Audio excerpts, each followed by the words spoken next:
Pernah ada masa ketika saya menganggap siaran langsung hanyalah hiburan biasa. Saya melihat orang berbicara di depan kamera, menunjukkan produk, menjawab komentar, lalu menawarkan barang kepada penonton. Dari luar, semuanya tampak sederhana. Bahkan terkesan mudah. Namun semakin saya memperhatikan fenomena ini, semakin saya menyadari bahwa yang terlihat sederhana di layar sebenarnya adalah hasil dari sistem yang sangat terstruktur. Ketika saya mulai mempelajari perkembangan perdagangan digital di Tiongkok, saya menemukan sesuatu yang menarik. Kesuksesan penjualan melalui siaran langsung ternyata bukan sekadar soal keberuntungan, bukan sekadar soal memiliki produk murah, dan bukan pula hanya karena jumlah penduduk yang besar. Di balik layar terdapat disiplin, strategi, psikologi konsumen, penguasaan data, serta kemampuan membangun kepercayaan dalam waktu yang sangat singkat. Saya mulai memahami bahwa siaran langsung bukan lagi sekadar alat pemasaran. Ia telah berubah menjadi sebuah ekosistem ekonomi yang mampu menghubungkan produsen, penjual, dan konsumen secara langsung dalam hitungan detik. Bayangkan sebuah pasar tradisional yang sangat ramai. Di sana ada pedagang yang menawarkan barang, ada pembeli yang bertanya, ada tawar-menawar, ada interaksi manusia yang membuat orang merasa yakin sebelum membeli. Kini bayangkan pasar itu dipindahkan ke layar ponsel dan dihadiri jutaan orang secara bersamaan. Itulah gambaran sederhana dari kekuatan penjualan melalui siaran langsung. Yang membuat saya terkejut bukanlah jumlah uang yang berputar. Yang membuat saya terkejut adalah cara mereka membangun sistem yang begitu efisien. Rahasia pertama yang saya temukan adalah mereka menjual kepercayaan sebelum menjual produk. Banyak orang berpikir bahwa keberhasilan penjualan berasal dari produk yang bagus. Produk memang penting. Namun dalam dunia siaran langsung, kepercayaan jauh lebih penting. Ketika seseorang menonton siaran langsung selama 1 jam, 2 jam, bahkan 3 jam, mereka tidak hanya melihat produk. Mereka juga melihat ekspresi penjual, cara berbicara, cara menjawab pertanyaan, dan cara menghadapi masalah. Manusia pada dasarnya membeli dari orang yang mereka percayai. Inilah mengapa banyak pembawa acara siaran langsung menghabiskan waktu bertahun-tahun membangun reputasi. Mereka memahami bahwa sekali kehilangan kepercayaan, maka ribuan bahkan jutaan pelanggan dapat pergi dalam waktu singkat. Saya melihat bagaimana mereka berusaha menunjukkan proses secara transparan. Mereka membuka kemasan secara langsung. Mereka menguji produk di depan kamera. Mereka menjawab pertanyaan tanpa jeda. Mereka memperlihatkan kelebihan sekaligus keterbatasan produk. Pendekatan ini menciptakan perasaan yang sangat berbeda dibandingkan hanya melihat foto produk.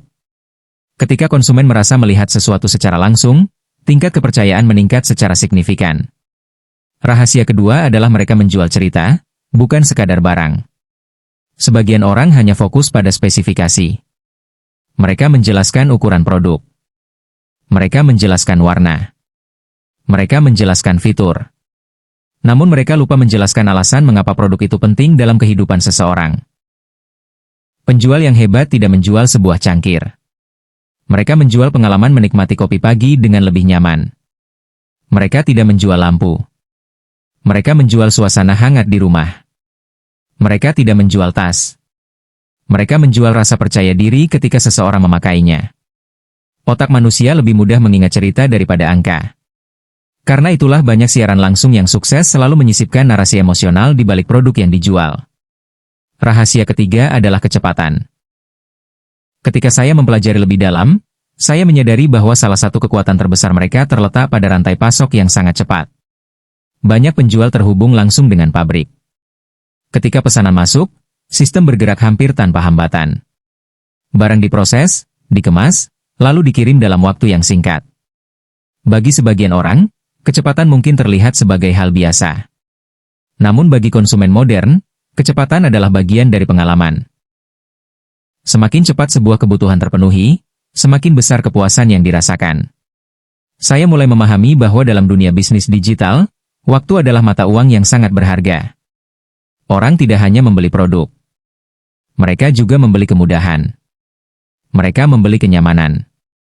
Mereka membeli kepastian. Karena itu, banyak pelaku bisnis yang berhasil tidak hanya fokus pada bagaimana menjual lebih banyak. Mereka juga fokus pada bagaimana mengirim lebih cepat, merespons lebih cepat, dan menyelesaikan masalah lebih cepat. Rahasia keempat adalah penggunaan data. Di masa lalu, banyak keputusan bisnis dibuat berdasarkan perkiraan. Seorang pedagang melihat keadaan pasar, lalu mengambil keputusan berdasarkan pengalaman. Hari ini situasinya berbeda. Setiap klik dapat diukur.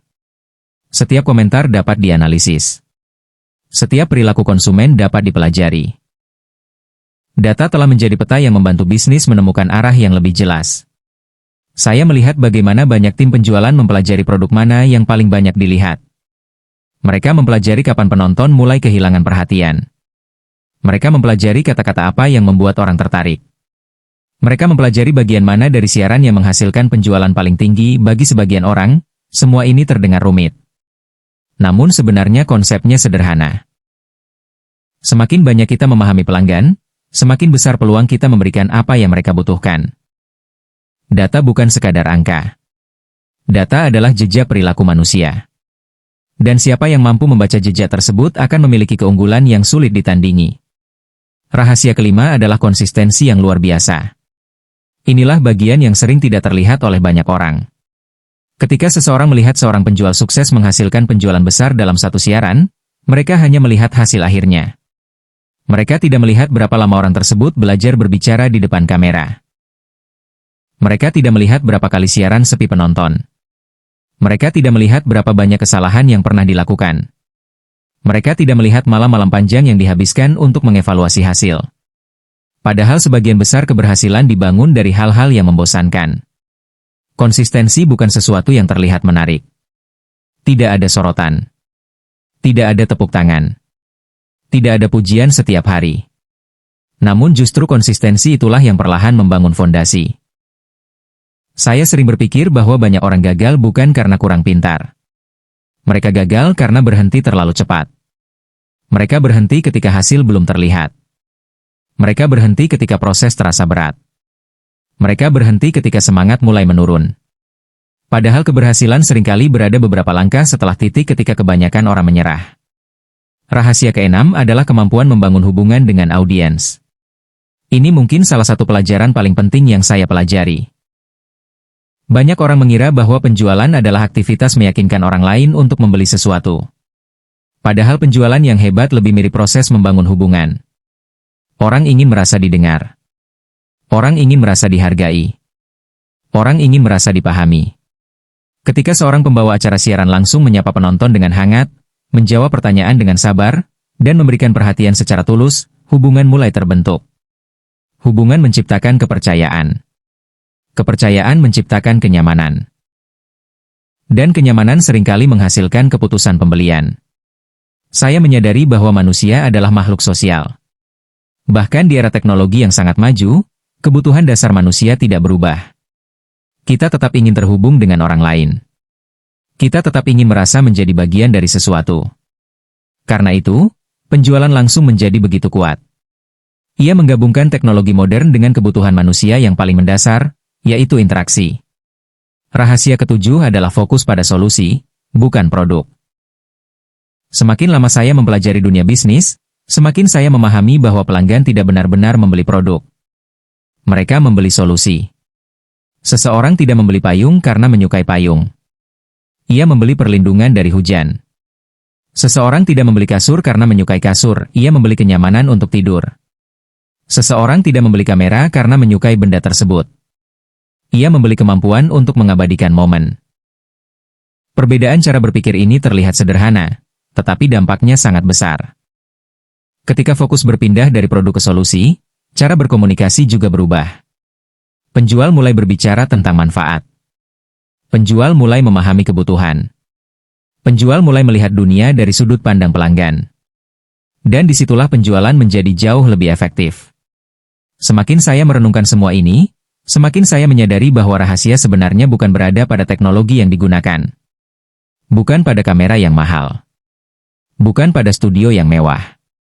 Bukan pada jumlah pengikut yang besar. Semua itu memang membantu, tetapi bukan inti dari keberhasilan. Inti dari keberhasilan adalah kemampuan memahami manusia. Teknologi hanyalah kendaraan. Manusia tetaplah pengemudinya. Karena itu, ketika melihat fenomena penjualan live yang berkembang pesat, saya tidak melihatnya sebagai kisah tentang keberuntungan. Saya melihatnya sebagai kisah tentang disiplin. Saya melihatnya sebagai kisah tentang pembelajaran. Saya melihatnya sebagai kisah tentang kemampuan beradaptasi terhadap perubahan zaman. Dan yang paling penting, saya melihatnya sebagai kisah tentang bagaimana kepercayaan dapat menjadi aset yang jauh lebih berharga daripada modal sekalipun. Mengapa banyak orang gagal meniru kesuksesan penjualan live? Pertanyaan ini terus muncul di benak saya. Jika rahasianya sudah diketahui banyak orang, mengapa tidak semua orang berhasil? Jika teknologi tersedia untuk semua orang, mengapa hasilnya sangat berbeda? Jika platform yang digunakan sama, mengapa ada yang mampu menjual ribuan produk dalam beberapa jam sementara yang lain kesulitan mendapatkan satu pembeli? Semakin lama saya mengamati, semakin saya menyadari bahwa sebagian besar orang hanya meniru apa yang terlihat di permukaan.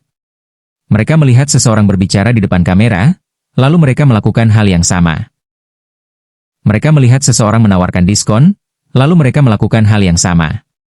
Mereka melihat seseorang mendapatkan banyak penonton, lalu mereka berharap hasil yang sama akan datang kepada mereka. Padahal yang terlihat di layar hanyalah puncak gunung es. Yang tidak terlihat justru jauh lebih besar. Yang tidak terlihat adalah riset produk. Yang tidak terlihat adalah pemahaman pasar. Yang tidak terlihat adalah analisis data. Yang tidak terlihat adalah latihan berbicara. Yang tidak terlihat adalah proses membangun reputasi selama bertahun-tahun. Banyak orang ingin memetik buah tanpa menanam pohonnya. Mereka ingin hasil tanpa proses. Mereka ingin keuntungan tanpa pengorbanan. Mereka ingin panen tanpa menunggu musimnya tiba. Padahal dunia bisnis tidak bekerja seperti itu. Setiap hasil memiliki harga. Setiap keberhasilan memiliki biaya. Dan seringkali biaya terbesar bukanlah uang, melainkan kesabaran. Saya mulai memahami bahwa kesabaran adalah salah satu aset paling langka di era modern. Kita hidup di zaman yang serba cepat.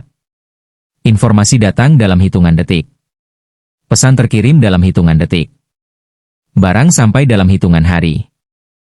Akibatnya banyak orang mulai mengharapkan hasil yang sama cepatnya dalam segala hal. Ketika hasil tidak datang dalam 1 minggu, mereka kecewa. Ketika hasil tidak datang dalam 1 bulan, mereka mulai ragu. Ketika hasil tidak datang dalam beberapa bulan, mereka berhenti. Padahal banyak bisnis besar dibangun dalam waktu bertahun-tahun. Ada satu hal lain yang sangat menarik perhatian saya. Penjual yang sukses hampir selalu memiliki kemampuan mengendalikan emosi. Mereka tidak terlalu larut ketika penjualan sedang tinggi. Mereka juga tidak terlalu putus asa ketika penjualan sedang rendah. Mereka memahami bahwa bisnis adalah permainan jangka panjang. Ada hari baik. Ada hari buruk. Ada masa ramai. Ada masa sepi. Namun mereka tetap berjalan. Mereka tetap belajar. Mereka tetap memperbaiki diri. Dan perlahan keunggulan mereka mulai terbentuk. Rahasia berikutnya yang jarang dibahas adalah psikologi urgensi. Ketika seseorang melihat sebuah produk tersedia sepanjang waktu, ia cenderung menunda keputusan. Manusia sering menganggap sesuatu yang mudah diperoleh sebagai sesuatu yang tidak terlalu penting. Sebaliknya, ketika kesempatan terasa terbatas, perhatian meningkat. Inilah sebabnya banyak siaran langsung menggunakan penawaran dalam waktu tertentu. Namun yang menarik bukanlah tekniknya. Yang menarik adalah alasan di balik teknik tersebut. Otak manusia dirancang untuk menghindari kehilangan. Seringkali rasa takut kehilangan kesempatan lebih kuat daripada keinginan mendapatkan keuntungan. Fenomena ini telah dipelajari dalam berbagai penelitian perilaku manusia. Karena itulah urgensi menjadi alat yang sangat kuat dalam komunikasi pemasaran. Tentu saja urgensi yang baik harus didasarkan pada kondisi yang nyata. Kepercayaan tetap menjadi fondasi utama. Tanpa kepercayaan, semua strategi hanya akan menghasilkan hasil sementara. Semakin saya mempelajari dunia ini, semakin saya memahami bahwa kepercayaan dan urgensi harus berjalan beriringan. Kepercayaan menciptakan keyakinan. Urgensi mendorong tindakan. Ketika keduanya bertemu, keputusan pembelian menjadi lebih mudah terjadi. Ada pelajaran lain yang menurut saya sangat penting. Banyak orang menganggap bahwa teknologi adalah faktor utama kesuksesan. Padahal teknologi hanyalah pengungkit. Teknologi dapat mempercepat sesuatu yang sudah berjalan dengan baik. Namun teknologi tidak bisa memperbaiki fondasi yang lemah. Jika produk buruk, teknologi tidak akan mengubahnya menjadi produk yang baik. Jika pelayanan buruk, teknologi tidak akan mengubahnya menjadi pelayanan yang baik. Jika reputasi buruk, teknologi tidak akan mengubahnya menjadi reputasi yang baik. Teknologi hanya memperbesar apa yang sudah ada. Karena itu, bisnis yang kuat selalu dimulai dari dasar yang kuat. Saya sering membayangkan bisnis seperti sebuah bangunan tinggi. Banyak orang terpesona oleh bagian paling atas karena terlihat megah. Namun kekuatan bangunan sebenarnya berada di fondasi. Fondasi itulah yang menentukan apakah bangunan mampu bertahan menghadapi badai. Begitu pula dengan bisnis. Fondasinya adalah kepercayaan. Fondasinya adalah kualitas. Fondasinya adalah integritas. Fondasinya adalah kemampuan memberikan nilai. Tanpa fondasi tersebut, pertumbuhan yang cepat justru bisa menjadi berbahaya. Ada banyak kisah tentang bisnis yang tumbuh sangat cepat lalu runtuh dengan cepat pula. Penyebabnya seringkali sama. Mereka fokus mengejar pertumbuhan tetapi melupakan fondasi. Mereka fokus mengejar angka tetapi melupakan pelanggan. Mereka fokus mengejar keuntungan tetapi melupakan reputasi. Padahal reputasi adalah aset yang dibangun sangat lama dan bisa hilang hanya dalam sesaat. Ketika saya melihat fenomena penjualan live di Tiongkok, saya tidak hanya melihat orang yang pandai berbicara. Saya melihat sistem yang dirancang untuk menjaga kepercayaan pelanggan. Saya melihat proses yang terus diperbaiki. Saya melihat budaya belajar yang sangat kuat. Dan mungkin inilah pelajaran terbesar yang bisa dipetik. Dunia terus berubah. Teknologi terus berkembang.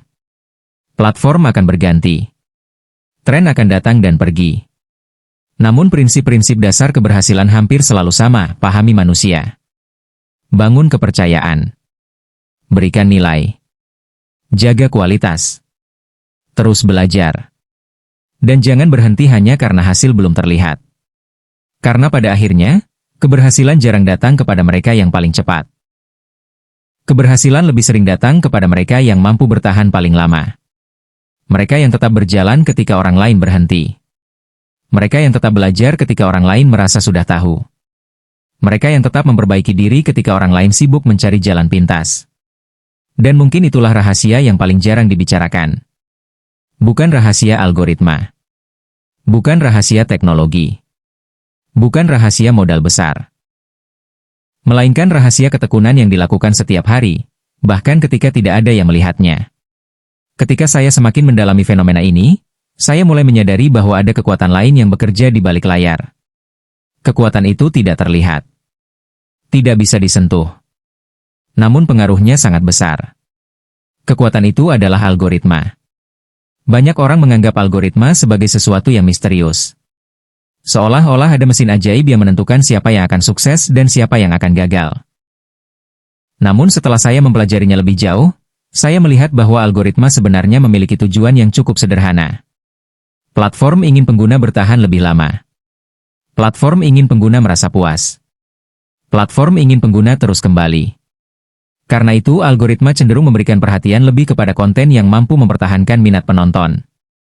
Disinilah banyak orang salah memahami permainan, mereka terlalu fokus mencari cara menipu algoritma. Padahal cara terbaik memenangkan algoritma adalah memenangkan perhatian manusia. Jika manusia tertarik, algoritma akan memperhatikan. Jika manusia bertahan menonton, algoritma akan memperhatikan. Jika manusia berinteraksi, algoritma akan memperhatikan. Jika manusia merasa puas, algoritma akan memperhatikan. Pada akhirnya, algoritma hanyalah cerminan dari perilaku manusia dalam skala yang sangat besar.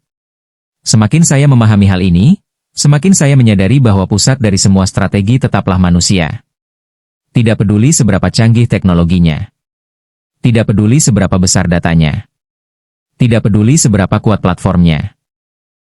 Selama yang berada di ujung layar adalah manusia, maka memahami manusia akan selalu menjadi keunggulan terbesar. Ada satu hal lagi yang sangat menarik perhatian saya ketika mempelajari perkembangan perdagangan digital di Tiongkok, yaitu budaya kerja yang sangat kompetitif. Banyak orang hanya melihat hasil akhirnya. Mereka melihat angka penjualan. Mereka melihat pertumbuhan bisnis. Mereka melihat kekayaan yang tercipta. Namun mereka tidak melihat tingkat persaingan yang terjadi setiap hari. Bayangkan ribuan bahkan jutaan penjual menawarkan produk yang serupa. Bayangkan setiap hari muncul pesaing baru. Bayangkan setiap minggu muncul tren baru. Dalam situasi seperti itu, hanya mereka yang terus berkembang yang mampu bertahan. Saya menyadari bahwa persaingan sebenarnya memiliki dua sisi. Sisi pertama memang melelahkan. Namun sisi kedua memaksa orang untuk menjadi lebih baik. Memaksa mereka belajar. Memaksa mereka berinovasi. Memaksa mereka meningkatkan kualitas. Tanpa persaingan, banyak orang akan merasa cukup. Dan ketika seseorang merasa cukup terlalu cepat, pertumbuhannya seringkali berhenti. Karena itu saya mulai melihat persaingan dari sudut pandang yang berbeda. Persaingan bukan musuh. Persaingan adalah cermin. Ia menunjukkan di mana posisi kita hari ini. Ia menunjukkan apa yang perlu diperbaiki. Ia menunjukkan seberapa besar kemampuan yang masih bisa dikembangkan. Pelajaran berikutnya yang menurut saya sangat berharga adalah pentingnya membangun pola pikir jangka panjang. Ini mungkin terdengar sederhana. Namun dampaknya luar biasa. Banyak orang membuat keputusan berdasarkan keuntungan hari ini. Mereka bertanya, bagaimana saya mendapatkan uang lebih cepat? Bagaimana saya menjual lebih banyak hari ini? Bagaimana saya meningkatkan hasil bulan ini? Pertanyaan-pertanyaan tersebut tidak salah. Namun ada pertanyaan lain yang jauh lebih penting. Bagaimana saya tetap relevan 5 tahun lagi? Bagaimana saya tetap dipercaya 10 tahun lagi? Bagaimana saya membangun sesuatu yang mampu bertahan dalam jangka panjang? Perbedaan cara berpikir ini menciptakan perbedaan hasil yang sangat besar. Orang yang berpikir jangka pendek sering mengorbankan masa depan demi keuntungan sesaat. Mereka mengabaikan kualitas. Mereka mengabaikan reputasi. Mereka mengabaikan hubungan dengan pelanggan. Sebaliknya, orang yang berpikir jangka panjang lebih berhati-hati. Mereka memahami bahwa setiap tindakan hari ini akan memengaruhi masa depan. Sebuah perjalanan panjang yang dipenuhi keputusan kecil setiap hari. Keputusan untuk belajar ketika orang lain berhenti belajar. Keputusan untuk mencoba ketika orang lain takut mencoba. Keputusan untuk bertahan ketika orang lain menyerah. Dan mungkin disitulah letak perbedaan terbesar. Bukan pada bakat. Bukan pada keberuntungan. Bukan pada modal. Melainkan pada kemampuan untuk terus bergerak maju meskipun hasil belum terlihat. Karena pada akhirnya, dunia selalu memberikan penghargaan kepada mereka yang mampu menciptakan nilai secara konsisten. Bukan kepada mereka yang paling banyak berbicara. Bukan kepada mereka yang paling sering mencari jalan pintas. Melainkan kepada mereka yang terus memperbaiki diri sedikit demi sedikit. Dan ketika saya melihat fenomena penjualan live yang mengubah wajah perdagangan modern, saya tidak hanya melihat teknologi. Saya melihat pelajaran tentang disiplin. Saya melihat pelajaran tentang kepercayaan. Saya melihat pelajaran tentang adaptasi. Saya melihat pelajaran tentang ketekunan. Dan saya melihat pengingat bahwa di balik setiap keberhasilan besar, hampir selalu ada proses panjang yang tidak pernah terlihat oleh kebanyakan orang. Pada akhirnya, rahasia terbesar di balik kesuksesan bukanlah apa yang dilakukan sesekali. Rahasia terbesar adalah apa yang dilakukan berulang-ulang setiap hari. Karena masa depan seseorang jarang ditentukan oleh satu keputusan besar. Masa depan lebih sering ditentukan oleh ribuan keputusan kecil yang terus dilakukan tanpa henti. Dan mungkin itulah rahasia yang sesungguhnya. Bukan rahasia yang tersembunyi di balik layar teknologi. Bukan rahasia yang hanya diketahui segelintir orang. Melainkan rahasia sederhana yang sering diabaikan banyak orang. Bahwa kesuksesan yang bertahan lama hampir selalu dibangun oleh kepercayaan, nilai, disiplin, dan kesabaran yang dipraktikkan setiap hari.